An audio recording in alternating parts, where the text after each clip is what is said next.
हम microscopic part forms law से start कर रहे हैं आज की क्लास। ठीक है, माइक्रोस्कोपिक पार्ट फॉर्म्स लॉ क्या है?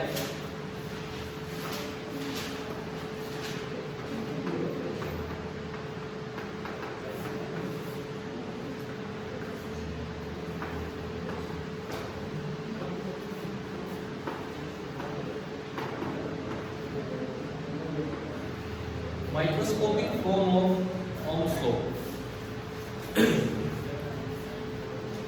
देखो, पंखे चला दिए, थोड़ी थोड़ी गर्मी होने लगी है। अभी तो थोड़ी ही गर्मी होने लगी है और अभी से कुछ बच्चों ने अपने कपड़े बदल लिए। तो मुझे ये समझ नहीं आ रहा कि जब थोड़ी गर्मी बढ़ेगी तो फिर कैसे आओगे। तो शायद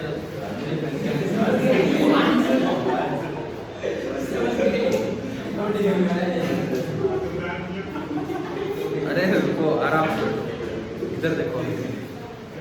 नहीं, जैसे पता है आप लोग आगे सपोज किसी ऐसे कॉलेज में गए,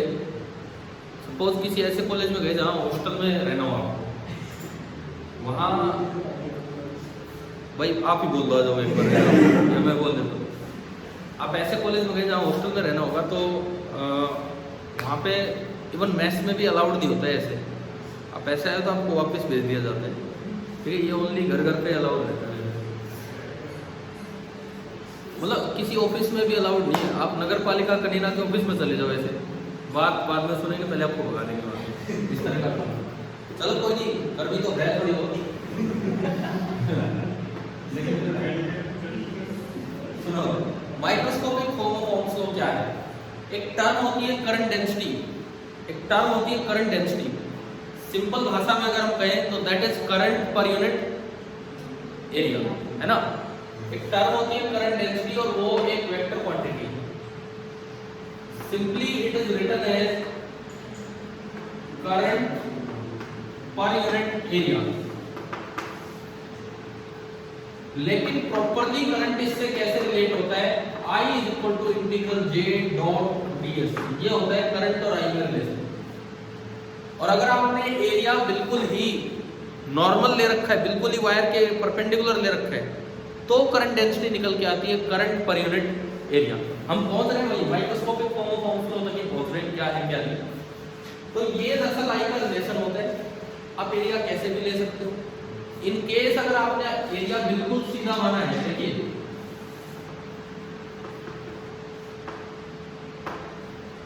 अगर आप एरिया बिल्कुल ही यूं मान लेते हैं,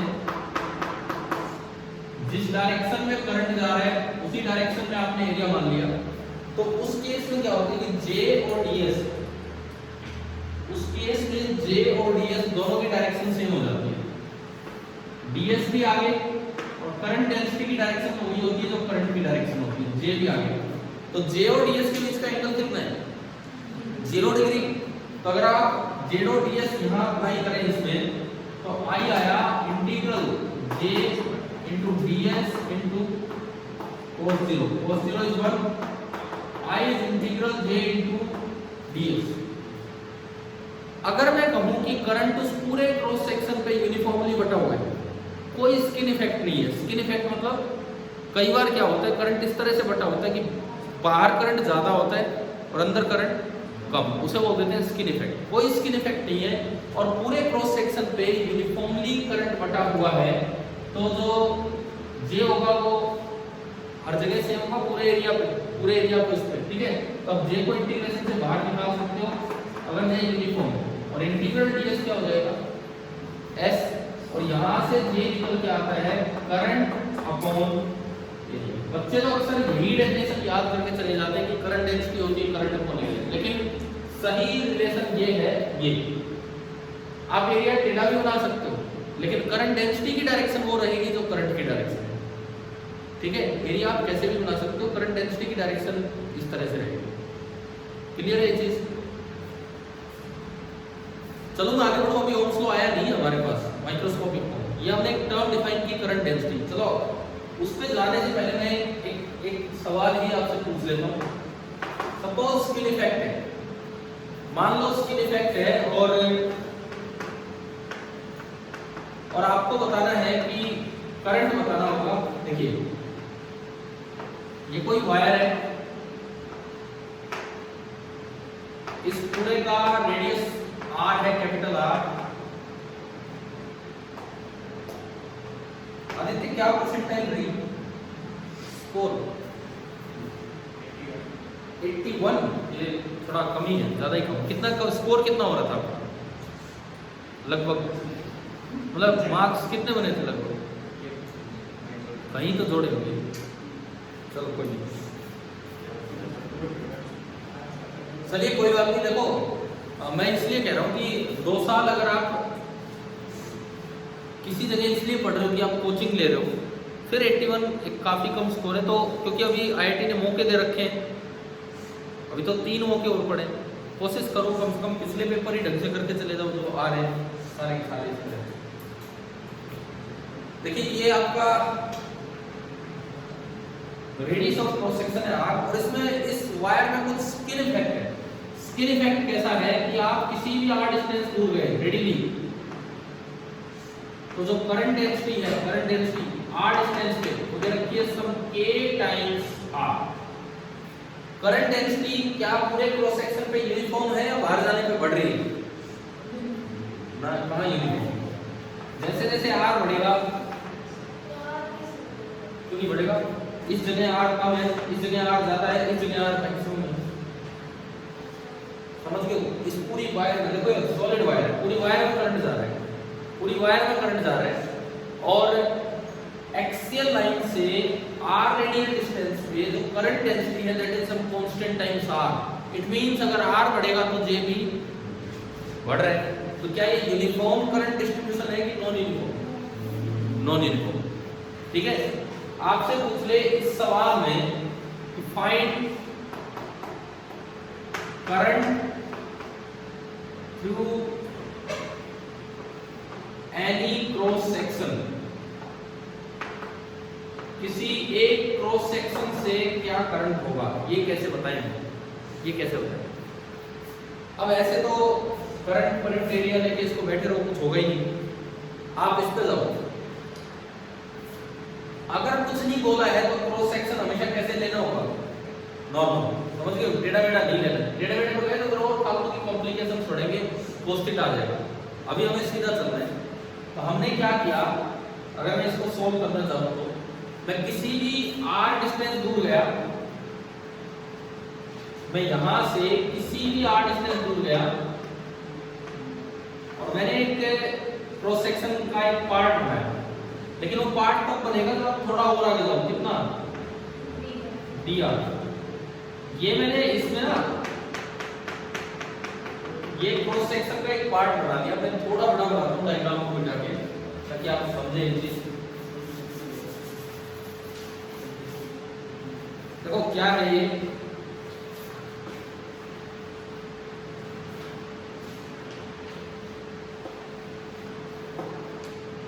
पूरा कोई क्रॉस सेक्शन है, ये पूरा कोई क्रॉस सेक्शन है, ये इसकी एक्सियल लाइन है। मैं यहां से किसी भी R डिस्टेंस पे गया और मैं एक क्रॉस सेक्शन का एक छोटा सा पार्ट बनाना चाहूंगा, थोड़ा dr आगे जाके।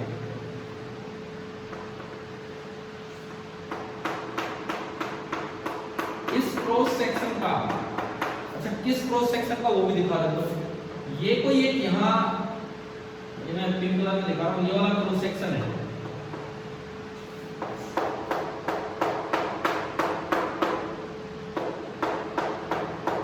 ये कोई एक पूरा क्रॉस सेक्शन आपको दिख रहा है, इसमें बीच बीच में येलोइश पार्ट बनाया है, छोटा सा पार्ट। इस पूरे क्रॉस सेक्शन पे अगर हर जगह करंट डेंसिटी कांस्टेंट होती J, तो आप सीधा फॉर्मूला यूज कर सकते थे, J बराबर I/A, तो I बराबर J × A, और A कितना?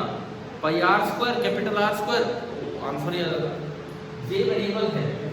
यहाँ तो आपने ये जो एरिया बनेगा, ये ds इधर बनेगा, और आपको पता होगा अगर आप इसको काट के इसको पार्ट को सीधा करें तो एरिया आता है 2πr × dr। पता है ना ये स्ट्रिप की लंबाई कितनी है? 2πr, और इस स्ट्रिप की चौड़ाई dr। ठीक है, 2πr × dr। क्लियर है? ये आपका ds जो करंट है वो भी आगे जा रहा है, तो j वेक्टर भी आगे है, और इस r दूरी पे जो j है वो आपको क्वेश्चन में दिया गया है कितना kr, और इतनी छोटी सी दूरी में तो हम इसे कांस्टेंट मान ही सकते हैं। अब आपने ये वाला फॉर्मूला लगाया, जो टोटल करंट आई होगा that is integral j dot ds। समझ आ रहा है कि नहीं आ रहा है? Total current I will be equal to integral j dot ds, this is equal to integral j कितना है यहाँ kr into ds 2 pi r dr, और दोनों के बीच का एंगल आपको दिख रहा है cos 0 डिग्री। और स्मॉल r की लिमिट बताओ, रेडियल दूरी कहां से कहां जा रही है? 0 टू r या माइनस r टू r? बताओ, लिमिट लगेंगी 0 से लेके r, वो रेडियल डिस्टेंस है। आप थोड़ा r ऊपर गए तो नीचे का पार्ट तो कवर हो गया, खाली ऊपर का पार्ट थोड़ी कवर हुआ है, तो आप 0 से r जाएंगे तो सारा कवर हो गया। कर दो इसको सोल्व, इंटीग्रेशन आपको करना आता है। 2 पाई के बाहर आया r और r square r cube by 3, 2 पाई के कैपिटल R क्यूब बाई, मुझे लग रहा है ये आंसर। तो पहले तो आपको बताओ क्या करंट डेंसिटी का यूज करना आ गया? करंट डेंसिटी और करंट में क्या रिलेशन है, क्या ये समझ आ गया? ठीक है,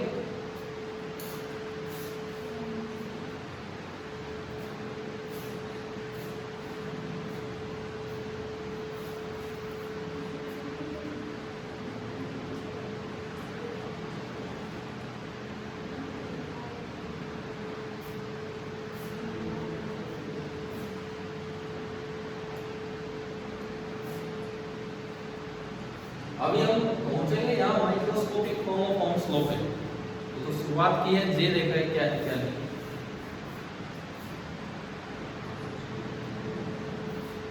चले भी आगे बढ़े, नोट करें, बताओ। देखो दो तरह की लिमिट यहाँ दिमाग में आती है, एक minus capital R to capital R और एक 0 टू कैपिटल R। अगर मैं स्मॉल r को 0 लेता हूँ तो यही है पॉइंट, अगर मैं स्मॉल r को थोड़ा सा भी ऊपर लेता हूं तो ये नीचे वाला पार्ट भी तो कवर हुआ। अगर मैं कैपिटल R तक गया तो खाली ऊपर का हिस्सा थोड़ी कवर हो गया, ये नीचे वाला भी कवर हो जाता है। 0 से r में पूरा क्रॉस सेक्शन कवर हो गया, इसलिए ये क्या है, समझ आ गया? ठीक है, करंट डेंसिटी की यूनिट क्या होगी? Ampere per metre square. Current को ले, अब देखो ओम ने क्या बताया था वो सुनिए। ये कहा था कि for most of the materials, ज्यादातर मटेरियल्स के लिए, क्योंकि ये सब मटेरियल ओम्स लॉ फॉलो नहीं करते, for most of the materials ये जो J आता है, J this is directly proportional to, J is directly proportional to force acting per unit charge. This is denoted by small f. Small f is known as force per unit charge. Force acting per unit charge. उस wire के अंदर जो भी unit charge होगा, और यहाँ पे उस कांस्टेंट को नाम दिया गया था सिग्मा। यहाँ पे उस कांस्टेंट को नाम दिया गया था sigma, where sigma is called conductivity of medium.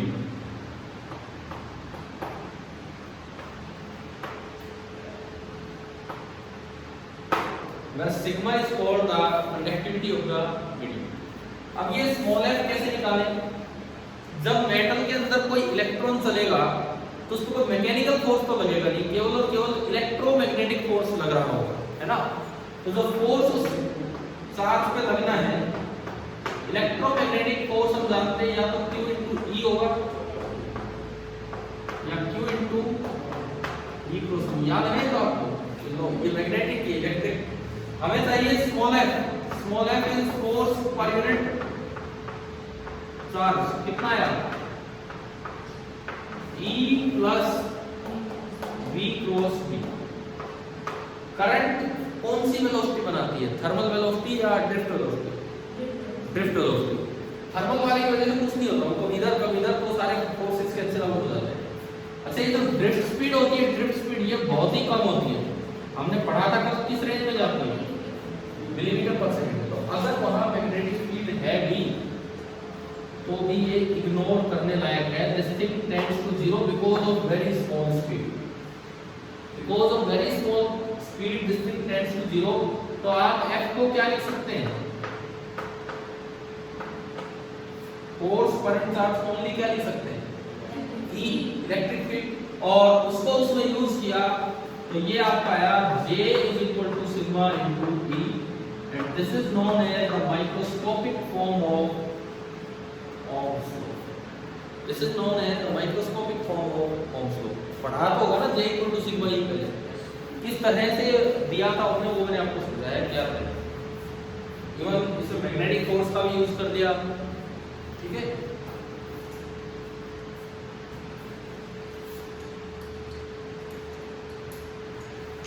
चलिए आगे बढ़े। मैक्रोस्कोपिक फॉर्म कौन सी है, V equal to I R. Macroscopic microscopic है J इक्वल टू सिग्मा। जो उस रेमेडी के लोकेन के अलावा जो हाँ, तो उनके लिए क्या होता है, ये रिलेशन उनके लिए भी वैलिड हो सकता है लेकिन वहां सिग्मा कांस्टेंट नहीं रहता है। मैंने जैसे V बराबर आई आर में अगर पीछे कभी डिस्कस हुआ होगा, this is the defining equation for R। If the value of R is independent of V और I तो वो ओमिक कंडक्टर है, लेकिन अगर R की वैल्यू V और I पे डिपेंड कर रही हो तो वो फिर नॉन ओमिक कांस्टेंट। ऐसे अगर सिग्मा कांस्टेंट नहीं है तो वो नॉन ओमिक कंडक्टर हो जाता है, ठीक है। वो मैंने पढ़ा दिया आपके 3 लिमिटेशन ओम्स लॉ के। हाँ, तो वो वहां बता भी रखा है कि कब कब ओम्स लॉ फॉलो, वो याद रखना, ठीक है। वो याद रखना, वो तीनों पॉइंट आ सकते हैं कहीं। चलिए हम थोड़ा आगे बढ़ते हैं। देखो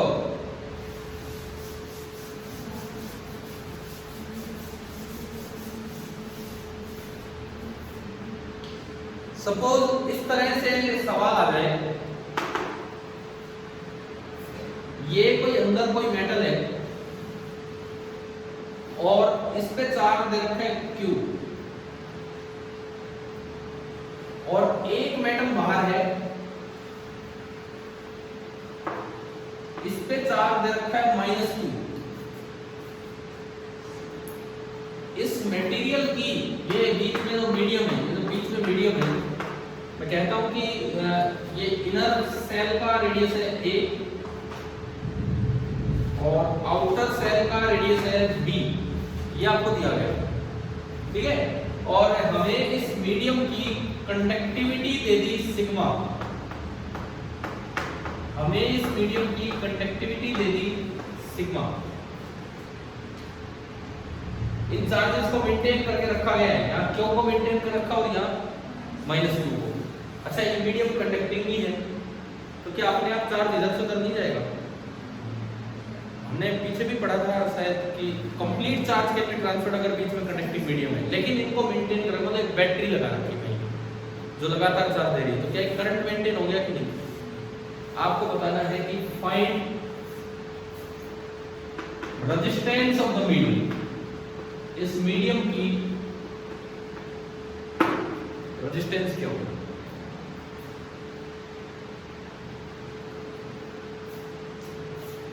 मैं मतलब microscopic form of Ohm's law का यूज करवाना जरूर, बट इसकी शुरुआत कैसे करें हम इस सवाल को।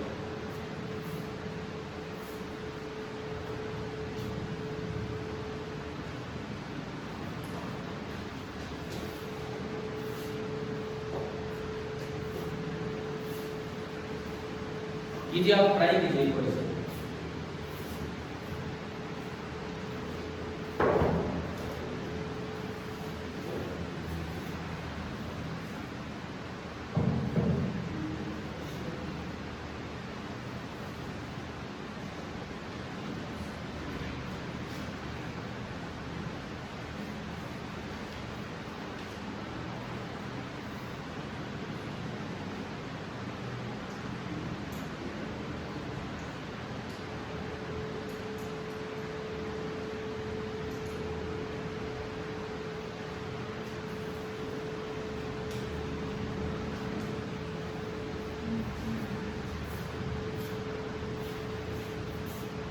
दिक्कत कहाँ की इन सवालों में शुरुआत नहीं हो पाती, कोई करे क्या?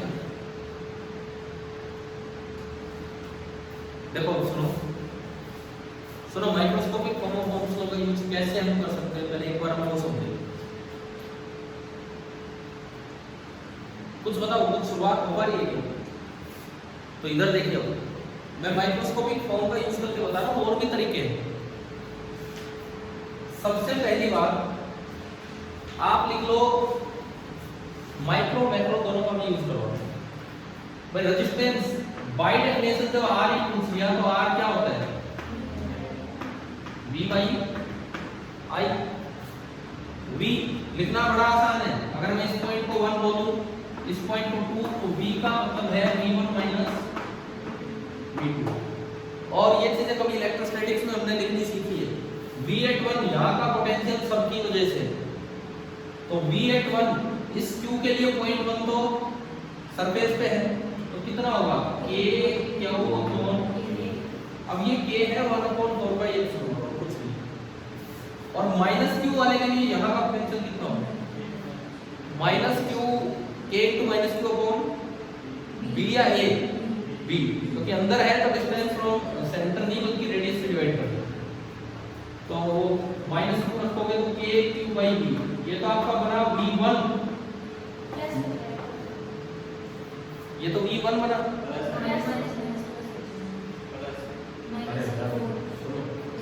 ये मैंने V1 लिखा है, कौन सा प्लस लिखा है? ये मैंने V1 लिखा है दोनों की वजह से, है ना।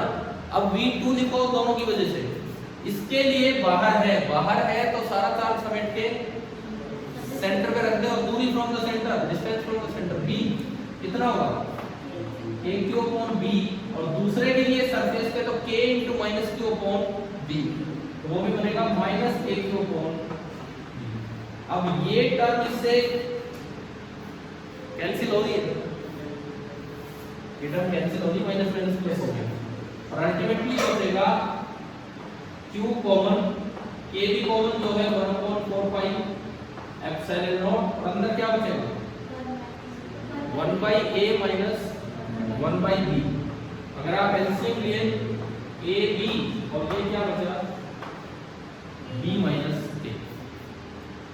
क्या V लिखना आ गया हमें? सभी को क्लियर है V कैसे लिखा? अब बात आती है इस मीडियम में करंट कितना फ्लो कर रहा होगा। देखो चार्ज मेंटेन है, लेकिन कंडक्टिविटी भी, मतलब कहीं ना कहीं से चार्ज मिल भी रहा होगा इसको, और करंट ऐसे जा रहा होगा। तो क्या हमें दिख रहा है? देखो इन दोनों में आप देखो, इसमें और इसमें कौन हाई पोटेंशियल है और कौन लो पोटेंशियल है, कौन हाई है और कौन लो है। ये टर्म सेम है, इसमें न्यूमरेटर सेम है, डिनोमिनेटर जिसका छोटा होगा वो हाई पोटेंशियल, ए छोटा है तो ये हाई है और ये लो। करंट कहां से कहां जाता है? From high to low potential, ठीक है। करंट जाता है from high to low potential. तो ये करंट के निकलने की डायरेक्शन बनेगी। अब आई कैसे निकालें? आई हाँ उसी तरीके से हम चलते हैं, लेकिन उस पर जाए कैसे आप बताओ। चलो आप इसमें आई लिख के दिखाओ, करो कैसे करो, कर लिया तो फिर आर निकालो। V आ चुका है, आई आ चुका है, तो V बाई आई करके आर।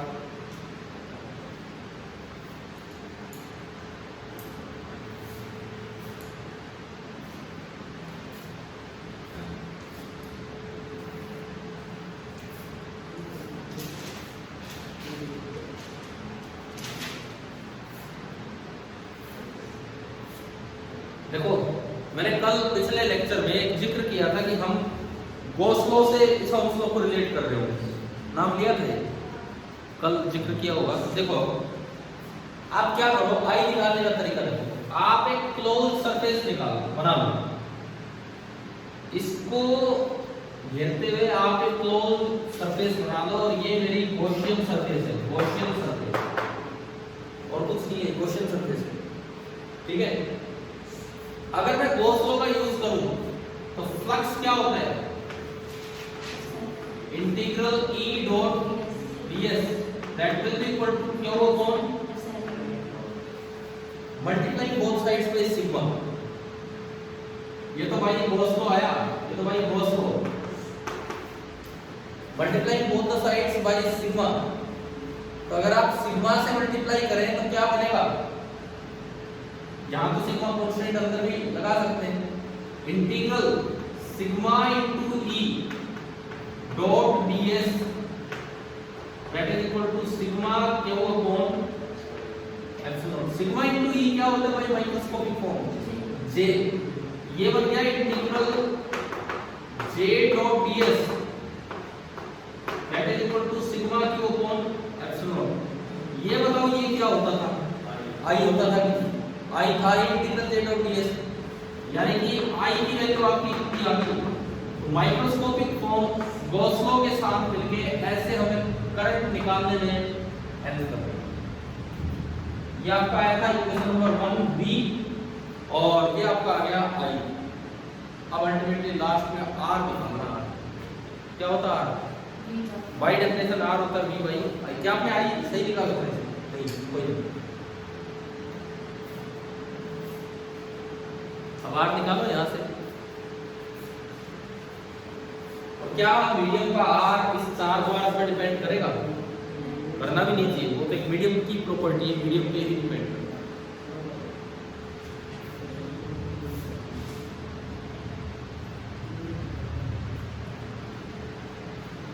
बताओ जी r क्या आ रहा है और डिवाइड करो,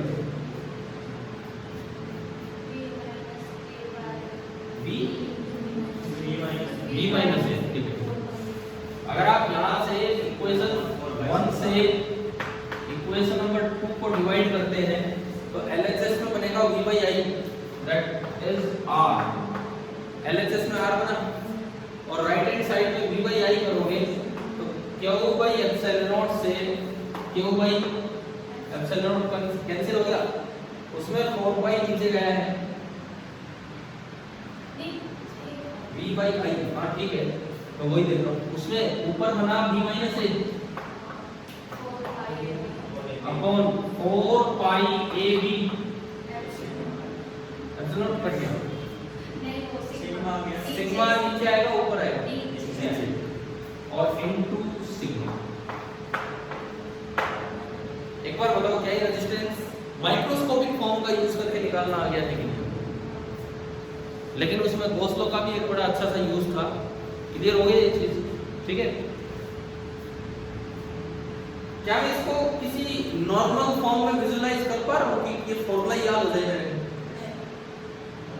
कर पा रहे हैं, जो बिल्कुल डायरेक्ट कभी भी, इवन मैं आपको बताऊं जब आप हीट वाले चैप्टर पे जाओगे वहां ये चैप्टर में ये फॉर्मूला काम आता है।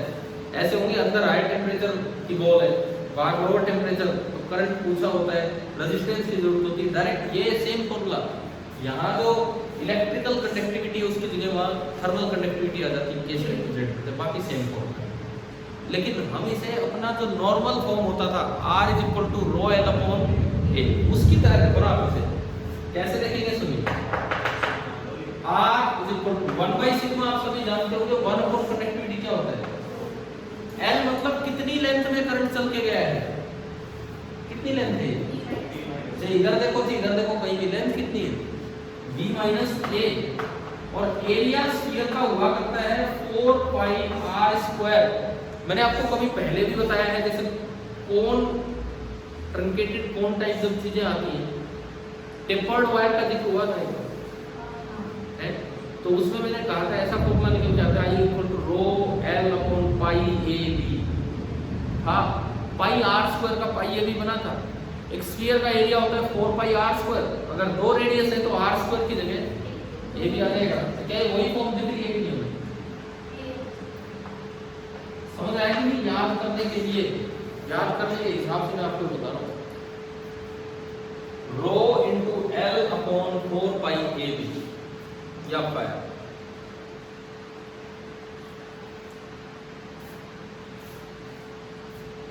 अच्छा ये बताओ, क्या ओम्स लॉ को गॉस लॉ से रिलेट आपने पहली बार किया है या इससे पहले भी सवालों में करते रहे? पहली बार ही किया है, तो ये दिमाग पहले भी किया है। किस तरह के सवालों में? इसी टाइप। जब भी कभी इस तरह के क्वेश्चंस हों जहां पे आपको करंट बताना पड़ जाए, आपको रेजिस्टेंस नहीं आता है, और ऐसा मीडियम कुछ दिखे, तो आप दिमाग में रखो कि हाँ भाई ऐसे ओम्स लॉ और गॉस लॉ का रिलेशन यूज हो रहा है। ठीक है, एक सवाल आप कीजिए,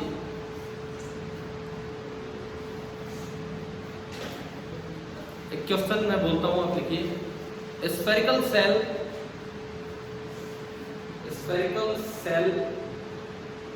of radius r, capital R,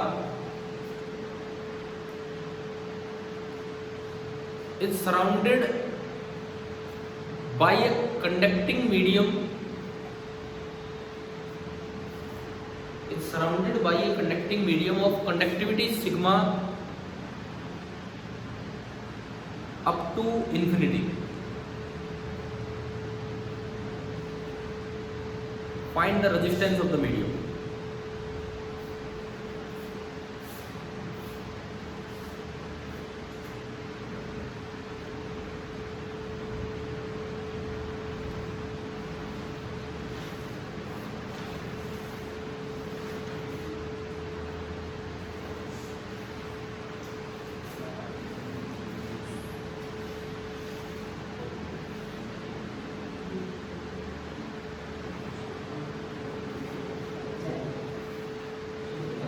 copy नहीं है क्या आपके पास? दो बच्चे एक कॉपी में लग रहे हैं यार, एक अपनी कॉपी यूज करो, ये क्या हो गया? सवाल वो लिख के दे रहे हैं, ले भाई हम तो ट्राई करते हैं।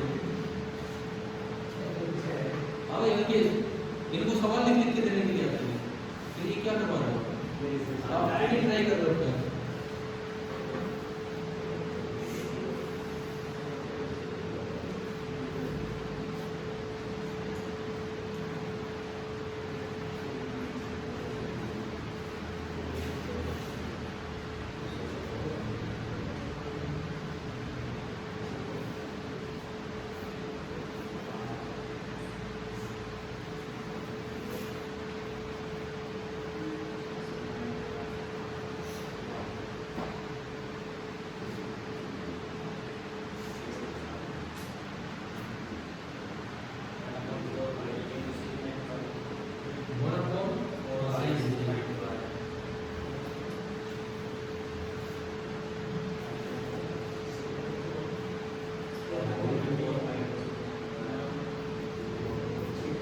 अरे ये तो इसी का स्पेशल केस है और कुछ नहीं है।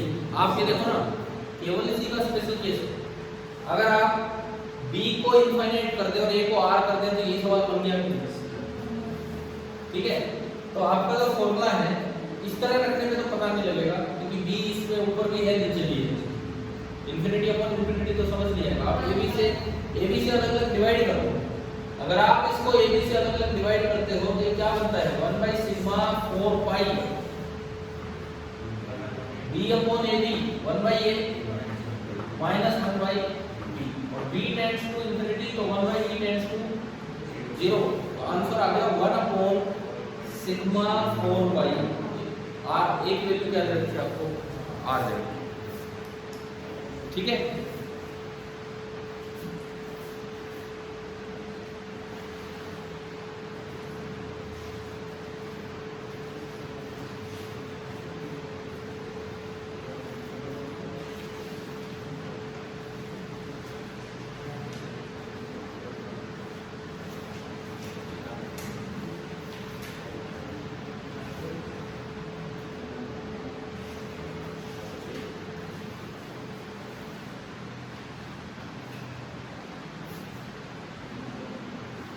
एक और सवाल जिसमें आपको इसका यूज करना पड़ सकता है।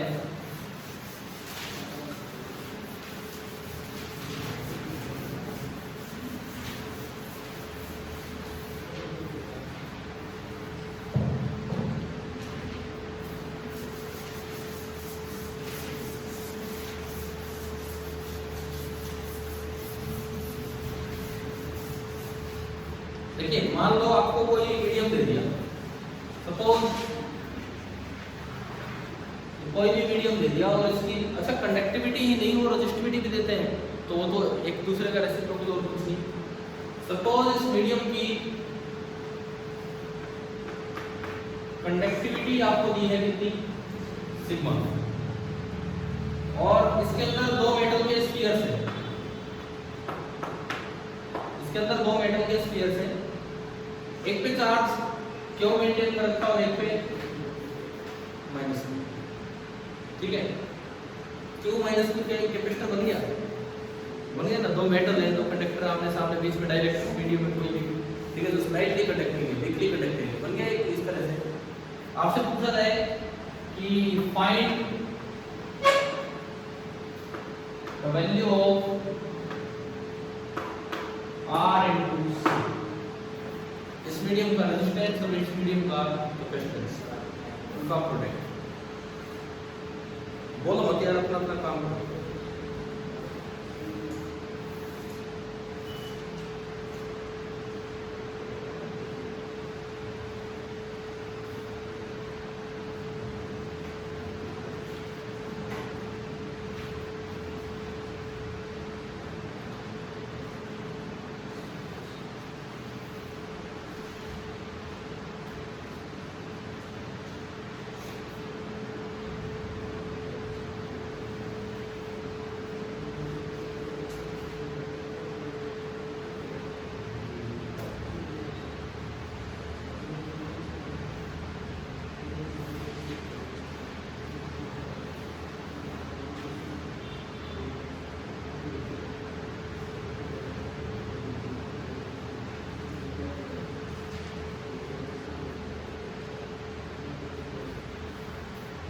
इनका करंट लिखो वैसे इसी तरीके से। आपने एक क्वेश्चन सरफेस मानी, किसी एक को घेरते हुए क्वेश्चन सरफेस मान ली, ठीक है, इससे कुछ करंट निकल रहा होगा।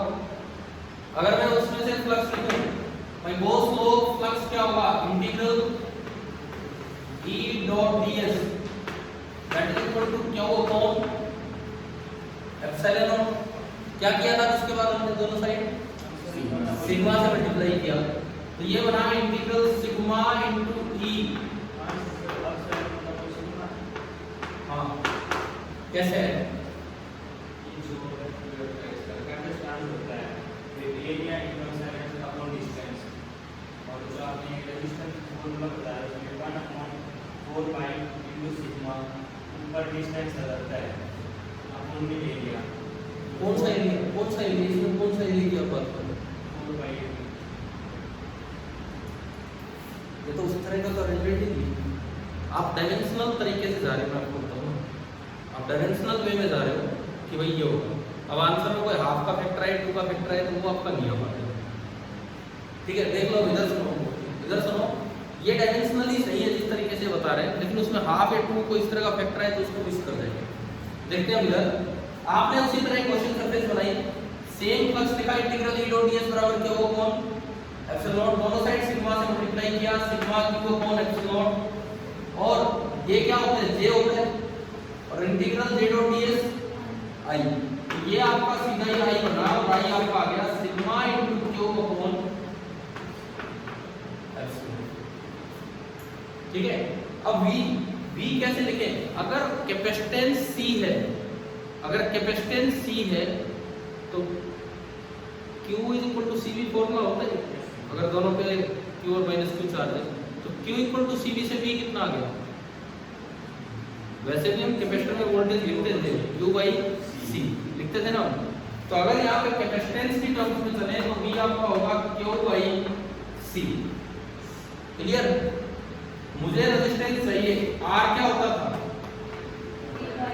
v बाई i, तो v बाई i करोगे तो q बाई c, और डिवाइड बाई ये करोगे तो ये एप्सिलॉन नॉट ऊपर जाएगा और divided by sigma into q से q कैंसिल, तो r की value I epsilon not upon sigma c, और c मुझे वो rc की वैल्यू पूछ रहे हैं, तो rc कितना आ गया, एप्सिलॉन नॉट अपॉन, मतलब मैं आपको एक हल्का फुल्का यूज बता रहा हूँ, microscopic form of Ohm's law कैसे यूज हो सकता है, समझ आ रहा है। और इसका बड़ा अच्छा सा रिलेशन बन रहा है गॉस लॉ से। आप ये दिमाग में रखो, गॉस लॉ से स्टार्ट करते ही सिग्मा से मल्टीप्लाई करते हो करंट बन रहा है, ये दिमाग में रखो। गॉस लॉ से स्टार्ट करते ही सिग्मा कंडक्टिविटी से मल्टीप्लाई करते ही तो एक साइड ये ओनली एंड ओनली किस में रिड्यूस हो जाता है, करंट में, ओनली I, और बाकी फिर उधर से। तो बताओ क्या microscopic form of Ohm's law की समझ आ गई आपको, ठीक है। अब देखते हैं इससे थोड़ा और आगे बढ़े माइक्रोस्कोपिक फॉर्म में ही।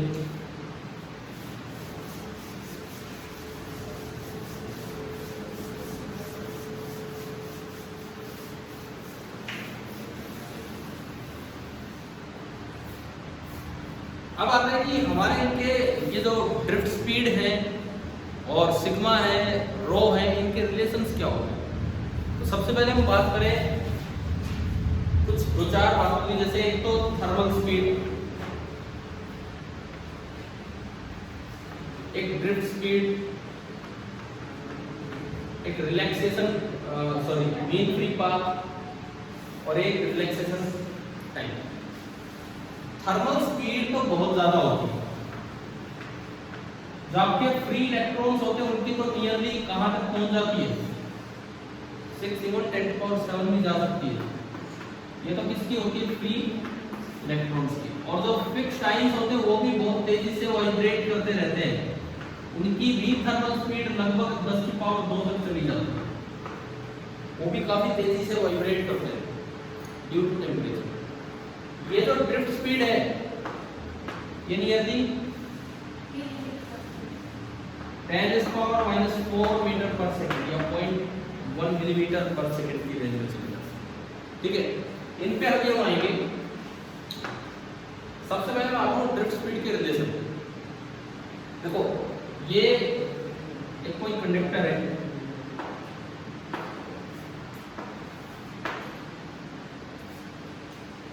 इसके अंदर आपने कोई इलेक्ट्रिक फील्ड लगाया। मैं कहता हूँ मैंने बैटरी का ये नेगेटिव ये पॉजिटिव, ये प्लस ये माइनस, तो फील्ड किधर से किधर होगा, प्लस से माइनस, तो इलेक्ट्रॉन पे फोर्स किधर लगेगा, इलेक्ट्रिक फोर्स आगे।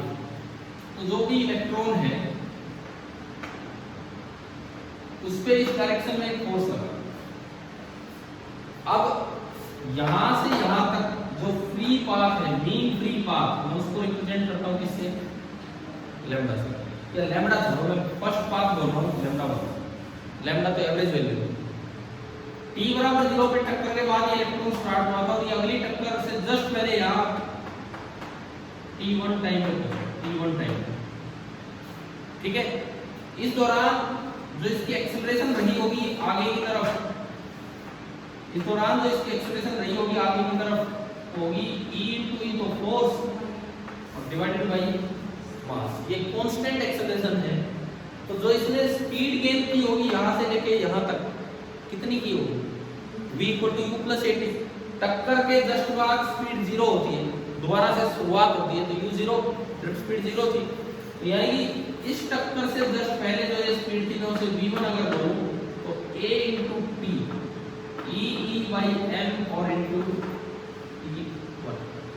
अब देखो एक आपकी जो स्टैंडर्ड टेक्स्ट बुक है एनसीईआरटी, उसमें एवरेज ड्रिफ्ट स्पीड का अलग मतलब लिया हुआ है, एक जो concepts of physics by H C Verma sir, उसमें अलग मतलब लिया हुआ है। ठीक है, क्या क्या डिफरेंस है, हम वो यूज करेंगे तो एनसीईआरटी यूज करेंगे। एनसीईआरटी कहती है कि एवरेज ड्रिफ्ट स्पीड का मतलब है हर टक्कर से जस्ट पहले जो स्पीड आ रही है, अगली टक्कर से फिर जस्ट पहले, अगली टक्कर से फिर जस्ट पहले, उन सब का एवरेज। एचसी वर्मा सर ये कहें भाई इसमें ये जो पार्ट है केवल इसमें एवरेज हो, जस्ट टक्कर के बाद यहाँ स्पीड कितनी थी 0, और जस्ट जब टक्कर अगली होने वाली है तब स्पीड कितनी है e/m × t। वो कह रहे हैं यहाँ से यहाँ तक की एवरेज को एवरेज ड्रिफ्ट स्पीड बोली।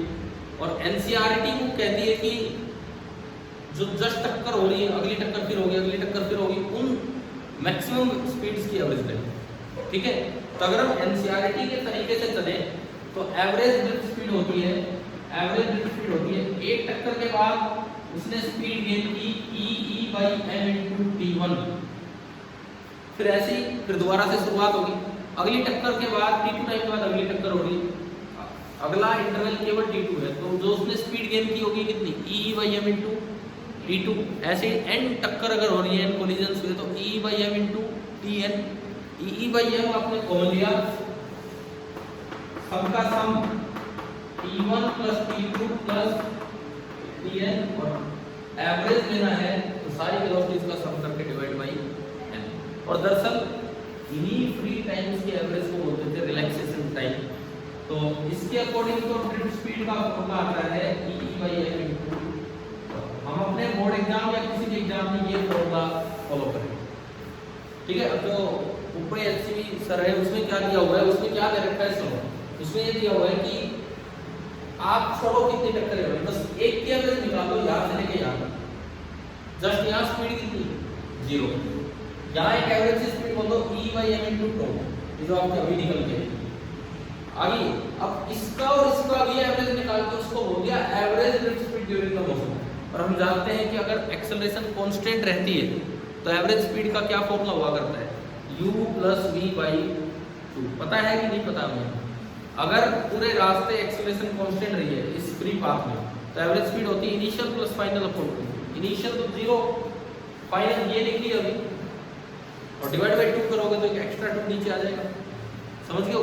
वैसे तो हम तो यही बुक लेंगे, एचसीवी बुक में एक स्टेप आगे बस गए हुए और उन्होंने पूरे पे एवरेज निकाला और कुछ नहीं। क्या ये फॉर्मूला समझ आ गया ड्रिफ्ट स्पीड का? ठीक है, तो ड्रिफ्ट स्पीड है उसका फॉर्मूला आया E/m इनटू टो।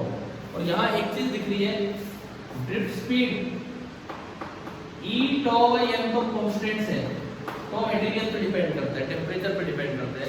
E और m यूनिवर्सल कांस्टेंट है। तो आपको एक चीज दिख रही है, Vd is directly proportional to E। Drift speed तभी आएगी जब आपने बाहर से क्या अप्लाई कर दिया, इलेक्ट्रिक फील्ड। ठीक है, और इस कांस्टेंट को यहाँ म्यू से डिनोट किया जाता है।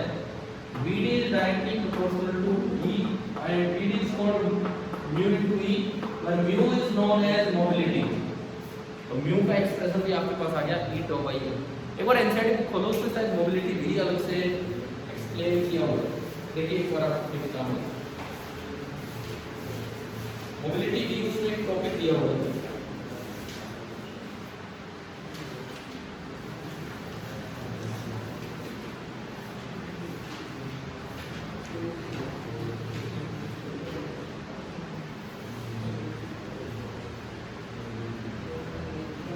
हाँ है, कौन से पेज पे? 100। हाँ, तो इन्होंने मोबिलिटी को डिफाइन किया है Vd/E और वो निकल के आया है E/m। ठीक है, ये पूछा जा सकता है आपसे मोबिलिटी के बारे में भी कुछ इस तरह से। एक सेमीकंडक्टर का क्वेश्चन यहाँ होता है कि इलेक्ट्रॉन्स की मोबिलिटी ज्यादा होती है कि होल्स की? इलेक्ट्रॉन्स की। सेम रेट अप्लाई करने पे फ्री इलेक्ट्रॉन तेजी से चलते हैं, होल्स बार बार बॉन्ड में फंसते हुए चलते हैं। तो स्पीड ज्यादा कौन गेन कर रहे हैं? इलेक्ट्रॉन। तो मोबिलिटी ज्यादा इलेक्ट्रॉन्स की है ना, याद रखना। ये शायद बताया कि वो पहले कभी मैं आपको बता दिया था। ये रिलेशन क्लियर है ना यहाँ? ठीक है, अब इसमें दो चीजें आ रही है, एक लैम्डा और एक टॉ। लैम्डा हमने यूज ही नहीं किया कहीं। ये जो फ्री पाथ है यहाँ से यहाँ तक, एक बार λ1, अगली बार λ2, अगली बार λ3, उन सबका जो एवरेज होता है उसको बोलते हैं मीन फ्री पाथ। और ये लैम्डा लगभग 10 की पावर पता नहीं, लगभग इतना ही होता है, कम ही होता है, बहुत ज़्यादा नहीं, नियरली 10⁻⁻15 मीटर, इस रेंज में जाके ये होता है लैम्डा। क्लियर? अब लैम्डा, Vd और टॉ में क्या रिलेशन है? आपने Vd एक एवरेज स्पीड मान ली, ठीक है, टॉ एवरेज रिलैक्सेशन टाइम है, लैम्डा एवरेज पाथ है, तो distance is equal to speed into time. आप इस तरह से एज्यूम कर सकते हो कि lambda is nearly Vd into tau. उस रिलेशन को बिल्कुल सही लगाने के लिए ही एचसीवी बुक में वो डिवाइड बाई 2 कर दिया, क्योंकि उन्होंने पूरा एवरेज निकाल के और फिर लिखा है lambda is equal to Vd into. लेकिन उससे टॉ की ऑर्डर आ गया, लैम्डा का ऑर्डर है आपके पास, Vd का ऑर्डर है आपके पास, तो उससे आपको टॉ का ऑर्डर भी पता लग जाएगा, लैम्डा बाई Vd। समझ आया यहाँ तक? ठीक है, अब देखो थोड़ा आगे बढ़ते हैं। ड्रिफ्ट स्पीड के एक्सप्रेशन आने के बाद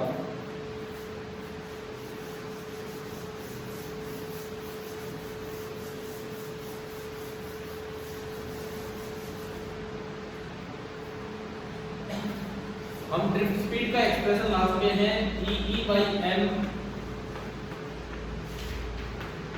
इनटू टॉ। एक और रिलेशन जो हमने कल पढ़ा था, ये वैसे बहुत आसान है, इसका प्रूफ भी कोई नहीं बनता है। तो सिंपल करंट बराबर चार्ज अपॉन टाइम करोगे उससे आ जाएगा। कैसे? देखो इधर देखो, ये है नंबर पर यूनिट वॉल्यूम, इधर देखो एक बार में समझ में आएगा। This is the number of electrons per unit volume into एक इलेक्ट्रॉन का charge, this is the total charge per unit volume, charge upon volume. Charge upon A into L, A से कट गया, चार्ज अपॉन लेंथ, और ये velocity होती है length upon time, length से length भी कट जाएगा, और क्या बचेगा चार्ज अपॉन टाइम, और चार्ज अपॉन टाइम होता क्या है करंट। ये तो कोई मतलब ना कोई पूछना है रिलेशन ड्राइव, सीधा ही दिख जाता है, ठीक है। ये भी आपका एक रिलेशन है, और ऊपर VD का एक फॉर्मूला आ गया, मैंने VD इसमें यूज किया, ये जो VD वाला एक्सप्रेशन है ये इसमें यूज किया, तो I आपका निकल के आया NEA, VD इसमें पुट किया तो E square E tau by, आगे करंट आपका आ रहा है N E square tau by M, multiply by क्या क्या बचा, एक तो A और एक E। अब इलेक्ट्रिक फील्ड आप कैसे लिखते हो किसी कंडक्टर में, अगर आपको पोटेंशियल डिफरेंस दे रखा हो, हाँ आपको पोटेंशियल डिफरेंस गिवन है V, लेंथ है L, तो जो इलेक्ट्रिक फील्ड बनेगा वेग वाले फॉर्मूले से कितना होता है V by L, तो मैं इस E को लिख सकता हूँ V by L, कर दूं ये पे, ये E आपका हुआ V by L, यहां से आया V बराबर I इंटू ये M upon N E square tau और इंटू L by, आया क्या समझ। बट हम जानते हैं कि V बराबर तो क्या होता है IR, comparing it with that standard relation, वो जो आपका स्टैंडर्ड रिलेशन है V इक्वल टू IR, अगर आप उससे कंपेयर करें तो क्या R का एक्सप्रेशन आ गया आपके पास, यानी इस कंडक्टर का आपको R मिल गया, और R होगा M upon N E square tau और इनटू L by A। अब इसमें ये अलग ब्रैकेट क्यों कर रखी है, क्योंकि ये जो ब्रैकेट है ना ये ज्योमेट्री से इंडिपेंडेंट है, इस ब्रैकेट में एक भी ऐसी चीज नहीं है जो ऑब्जेक्ट के डायमेंशंस पे डिपेंड कर रही है। मास of the electron, E charge on the electron, and number density of electrons which depends on the nature of conductor and the temperature, इस तरह की बात है। तो अगेन वैसी चीज है, लेकिन L और A तो प्योरली एक्सटीरियर चीजें हैं जो डायमेंशंस हैं, ठीक है। तो क्या ये पूरी चीजें इससे इंडिपेंडेंट है कि नहीं, तो we can say R is directly proportional to L by A, और इस प्रोपोर्शनलिटी कांस्टेंट को यहां सिंबल दिया जाता है क्या, resistivity, which is the reciprocal of conductivity, और आप कंपेयर करें तो आपके पास रो का भी एक्सप्रेशन आ गया M upon N E square tau, आपके पास रो का भी एक्सप्रेशन आ गया M upon N E square tau। समझ आया। छोटे छोटे सवाल ये भी आ सकते हैं, एक्सप्रेशन ला के दिखाओ। अच्छा, इस चीज से रो बराबर M upon N E square tau आया, इसको अप्लाई करना आ जाए कि भाई ये वाला फॉर्मूला आप अप्लाई करके दिखाओ मेटल्स में, कि मेटल्स में टेम्परेचर बढ़ाने पे रेजिस्टिविटी बढ़ेगी या कम होगी, इस फॉर्मूले से सोचना है। मेटल्स में टेम्परेचर बढ़ाने पे रेजिस्टिविटी बढ़ेगी या कम होगी, देखते हैं इधर से देखते हैं। हाँ इसलिए बता रहे हैं M mass of the electron, ये इंडिपेंडेंट है टेम्परेचर से, E charge of the electron, ये भी इंडिपेंडेंट है, तो rho is proportional to 1 upon N into tau, जो N होता है N, that is the number of free charge carriers per unit volume, और tau क्या चीज है, एवरेज रिलैक्सेशन टाइम। टेम्परेचर बढ़ाने से हर एक चीज में दो घटनाएं होती हैं, जो फ्री कैरियर पहले से अवेलेबल थे वो तेजी से चलने लगते हैं, क्योंकि आपने पढ़ा होगा एनर्जी का फॉर्मूला होता है 3/2 kT बोल्ट्जमैन कांस्टेंट। टेम्परेचर बढ़ाओगे तो उनकी काइनेटिक एनर्जी बढ़ेगी, टेम्परेचर बढ़ाए जल्दी चलेंगे तो कोलिजन जल्दी होंगे तो टाइम डिक्रीज हो गया।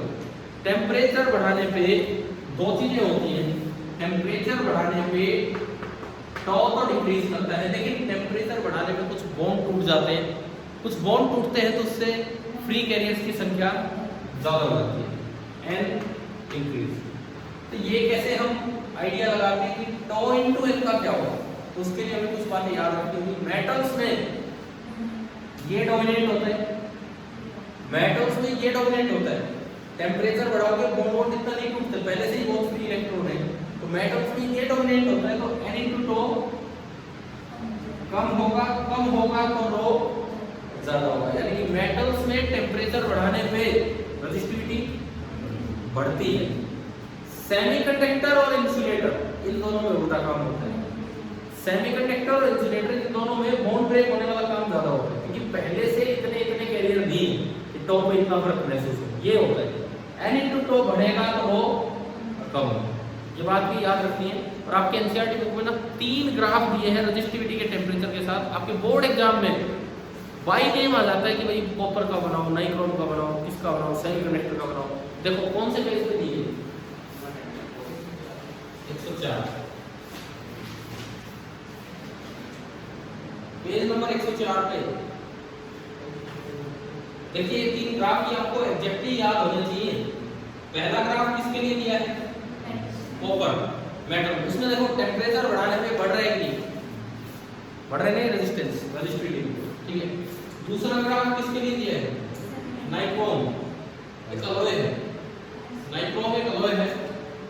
अलॉय वो मेटल से ही मिलके बने होते हैं, तो उनमें भी टेम्परेचर बढ़ाने पर रेजिस्टिविटी बढ़ रही है। फर्क ये है कि इसमें स्ट्रेट लाइन के अकॉर्डिंग बढ़ रही है और उसमें कर्व के अकॉर्डिंग। पर आपको याद करके जानी है बातें, यूं नहीं कोई लॉजिक लगाओगे, वहां लॉजिक नहीं, वहां ये चीज तो सीधी याद होगी। और तीसरा ग्राफ किसके लिए दिया है, सेमीकंडक्टर के लिए। सेमीकंडक्टर के लिए टेम्परेचर बढ़ाने पे डिक्रीज होगा। और इंसुलेटर का पूछ ले तो उसमें क्या होता है, इसी पेज के लास्ट पैराग्राफ पे आता है, इसी पेज के लास्ट पैराग्राफ, क्या उसमें इंसुलेटर का जिक्र है ना। तो इट मींस ये चीजें हमें याद रखनी ही होगी। क्या यहाँ तक समझ आ गया है। अब एक एम्पिरिकल सा रिलेशन होता है, एक एम्पिरिकल सा रिलेशन होता है। अच्छा इससे पहले कार्बन रजिस्टर दे रखे हैं, वो इससे पहले वो हमारे सिलेबस में है नहीं, बताया था मैंने आपको, इस साल पढ़ाई दी है। वो कुछ एम्पिरिकल रिलेशंस होते हैं रेजिस्टेंस या रेजिस्टिविटी में। वो क्या है, टेम्परेचर बढ़ाने का, और स्मॉल टेम्परेचर चेंजेस उस तरह के रिलेशंस वैलिड होते हैं, बड़े के लिए नहीं। चलिए देखते हैं आपको।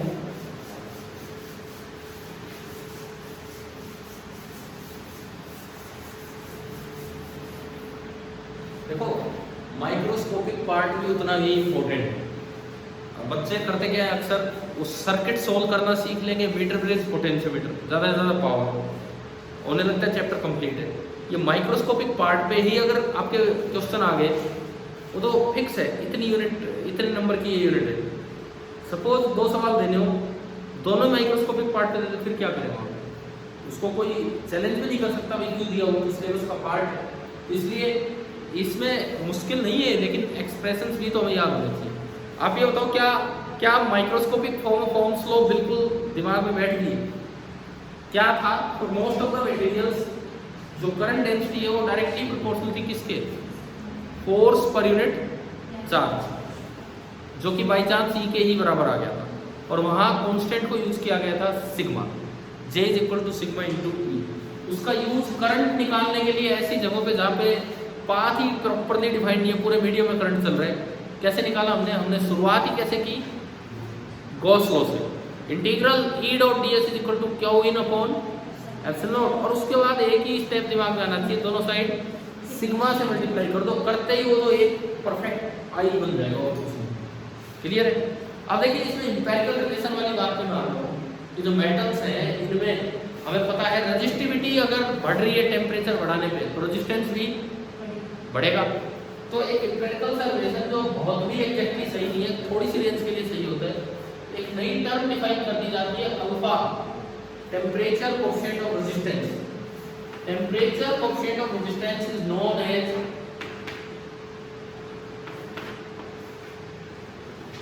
fractional change in resistance per unit change in temperature. Fractional change in resistance per unit change in temperature. This is the temperature coefficient of resistance or resistivity. बात एक ही। फ्रैक्शनल चेंज की कभी कोई यूनिट होती नहीं है, वो कैंसिल हो जाती है unit wise. Only change in temperature आया तो इतना बड़ा फायदा है, केल्विन हो सी डिग्री सेल्सियस हो दोनों सेम। तो तो आप इसकी यूनिट डिग्री सेल्सियस इनवर्स लिखो या लिखो दोनों सेम। उनमें 273 का कोई एडिशन या सब्ट्रैक्शन नहीं है, ठीक है। इससे एक सिंपल रिलेशन बनता है, देखिए क्या, फ्रैक्शनल चेंज होगा dr by r divided by dt, dr by r that is equal to alpha into dt, and यहां से जो dr आएगा that is equal to alpha into r into dt, ठीक है। अगर इसको थोड़ा ढंग से देखें, dr का मतलब है r final minus r initial बराबर alpha into r initial into t final minus t initial. अगर मैं इसको उधर ले लूं तो r फाइनल बन गया r इनिशियल प्लस ये वो आपने कॉमन लिया 1 प्लस अल्फा, और ये आपका है delta. But this relation is valid only for small temperature changes. आपकी बुक में शायद ये जो एग्जांपल्स है, दो एग्जांपल है पेज नंबर 105 पे, 3.3 एंड 3.4। देखो एक बार पेज नंबर 105 पे दो एग्जांपल है 3.3 एंड 3.4, है ना। ये घर से ट्राई करेंगे। इलेक्ट्रिकल एनर्जी एंड पावर कुछ पढ़ा, कुछ और पढ़ेंगे, ठीक है। मैं कह रहा हूँ कि ये पूरा नहीं हो पाया, थोड़ा और रह गया, लेकिन एक बार आपको वही ट्राई करना ना। आज आपका एक कंप्लीट चैप्टर आप ट्राई करके रखो, और आपका जो अगला टेस्ट है कैपेसिटेंस पे, कल नहीं परसों कैपेसिटेंस, अभी पढ़ाया था कैपेसिटेंस रिसेंटली ही, करंट से पहले कैपेसिटेंस ही पढ़ा होगा आपने या नहीं पढ़ा? पढ़ा था कि नहीं कभी? क्या कह रहे हो? ऑप्टिक्स, इससे पहले ऑप्टिक्स पढ़ाई थी, तो कैपेसिटेंस पढ़ा तो दिया होगा पीछे, पहले पढ़ा दिया होगा आपने। पोटेंशियल का टेस्ट दिया था, कल नहीं परसों होगा। कल पहले तो मैं आपके इसके डाउट्स ले रहा हूँ, अब करंट वाला ये चैप्टर अपना पूरा करके आए, एक दो चीज़ें और बतानी है इसमें, पहले इसके डाउट्स लेंगे। उसके बाद अगर आपको लगे कैपेसिटेंस रिवाइज करना है तो हम आधे घंटे कैपेसिटेंस का रिवीजन ले लेंगे, और परसों फिर आपका कैपेसिटेंस का टेस्ट होगा शिवरात्रि वाले दिन, ठीक है।